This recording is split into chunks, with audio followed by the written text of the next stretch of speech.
If you want to have your playhead directly in the middle of your timeline and your timeline smoothly scrolling past, I'll show you how to do that right now. This is a default feature in many other editing packages, but in Premiere, usually this is not the default setting. To change this, simply click the Edit menu, Preferences, Timeline. This will open up a dialog box.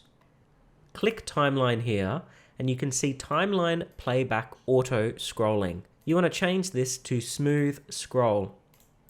By default, usually this is on Page Scroll, and I find Page Scroll a little bit disorientating because it gets to the end and then it jumps.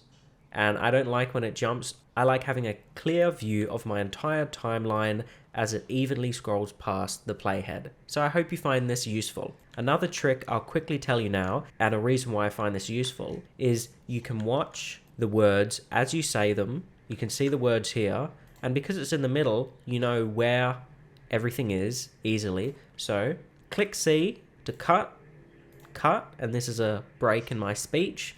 V to switch back. When you click this, here's a handy thing. Click Shift and Delete. That will delete the footage and bring your parts of the timeline together smoothly in one action like that. I hope you found these tips useful, and I hope you enjoy your time using the smooth scrolling feature in Premiere Pro.